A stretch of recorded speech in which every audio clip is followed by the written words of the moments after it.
नमस्ते और step towards spirituality ये चैनल में आपका हार्दिक स्वागत है।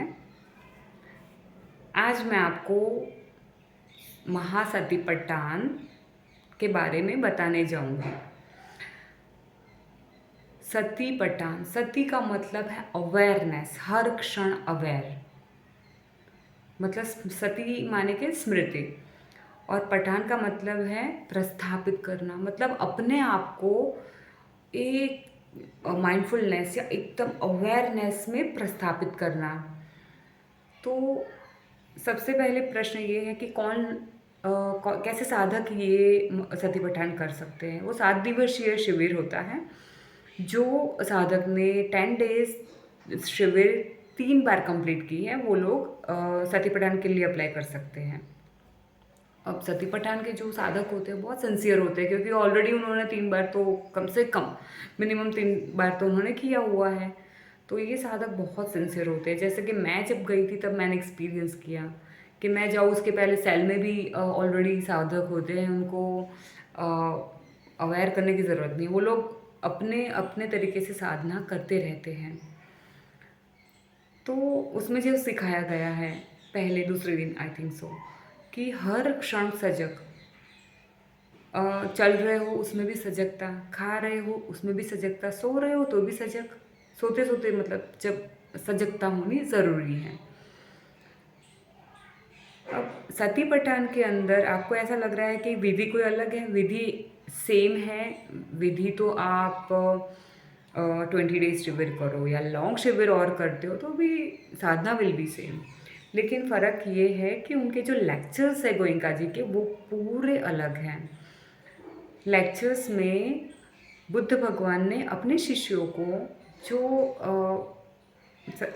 जो उन्होंने उपदेश दिए हैं वो हमें सीखने को मिलेंगे। तो हम बहुत भाग्यशाली फील करेंगे कि भगवान बुद्ध ने अपने शिष्यों को जो भी सिखाया है वो चीज़ हम सीखेंगे, और बहुत ही अच्छी है। देखो उसमें हमें एक बुक दी जाती है, वो साधना के दौरान बहुत पतली बुक ही है, वो बिग वॉल्यूम बुक नहीं है वो। तो जब आपको फ्री टाइम वो लोग देते हैं तब आप चाहें तो उसको पढ़ भी सकते हैं। और लेक्चर्स आई मीन जब वो शाम को जो लेक्चर्स होते हैं उसमें भी वो चीज़ को बहुत अच्छी तरीके से, बहुत ही डेप्थ में उसको समझाया गया है। तो उसमें कायानुपश्यना, मतलब काया है, यह काया है, हमें ये चीज़ की अवेयरनेस, यहाँ दर्द हो रहा है, ये दर्द हो रहा है, हमें बस यही देखना है, ये यह काया है, हमारी बॉडी है सिर्फ ये।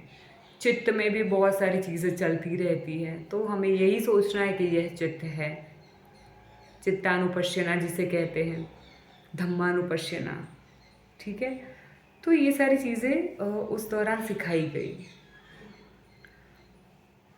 अब एक सती पठान की मैंने तो एक ही सती पठान की शिविर की है, तो उसमें इतना सारा तो अजी अभी तो मुझे लगता है और 2-3 करूँगी तो ज़्यादा मुझे उसमें पता चलेगा। लेकिन मुझे वो शिविर में इतना पता चला कि सिंसियर होना बहुत ज़रूरी है ना। क्योंकि मैं अपनी बात बताऊँ तो मैं जैसे ही वो शिविर में पहुँची, मैंने अब धर्म के मार्ग में जा रहे हैं तो हम झूठ तो क्यों बोलेंगे। तो उसके पहले मैं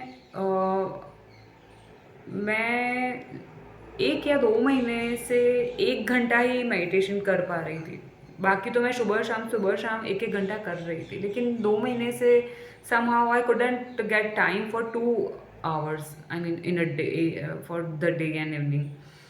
तो वो टीचर ने मुझे पूछा कि मैंने सच ही लिखा था कि I do Vipassana for 1 hour in a day, क्योंकि जब मैंने फॉर्म भरा था 1 महीने पहले, इसलिए। तो वो मैडम ने पहले तो मुझे मना किया कि आप नहीं बैठ सकते हो। तो मुझे थोड़ा धक्का लगा कि अब अभी नहीं बैठ पाऊँगी तो फिर मैं 10 डेज़ की भी मेरे आसपास कोई शिविर अभी तो नहीं है फ़िलहाल, तो मेरा समय तो बहुत बिगड़ेगा। लेकिन मैंने सोचा था जो होगा वो कोई बात नहीं, नहीं कर पाऊँगी तो भी कोई प्रॉब्लम नहीं है। फिर वो जो टीचर थे वो उन्होंने जो मैडम जो आचार्य थे उनको फ़ोन किया और उन्होंने मुझे रीज़न पूछा। मैंने सही रीज़न बताया कि मैं क्यों टाइम नहीं निकाल पा रही थी।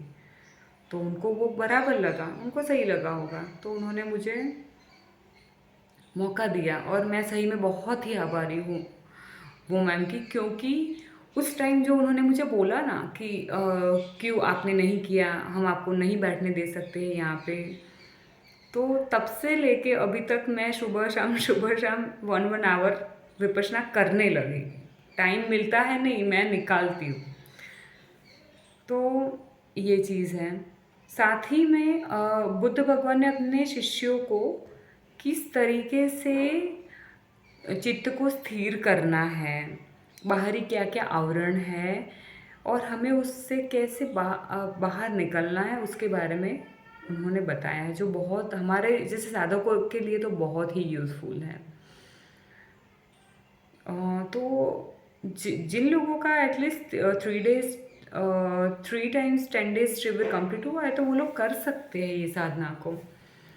उसके बाद तो मैं आपको ये बताना चाहूँगी जो चीज़ मुझे बहुत अच्छी लगी, हाँ, जबकि बुद्ध भगवान ने तो हमें यही सिखाया है कि अनुभूति से सीखो, लेकिन मुझे ये चीज़ गोयंका जी के लेक्चर्स में जानने मिली कि जब आपका हायर स्टेट होता है, समाधि का जो स्टेट होता है ना, तो वो इंद्रियातीत अवस्था है। हमने बहुत सारे ग्रंथों में भी पढ़ा होगा कि वो इंद्रियातीत अवस्था है, क्या एक्सपीरियंस हुआ हम नहीं एक्सप्लेन कर सकते, तो उसमें होता क्या है।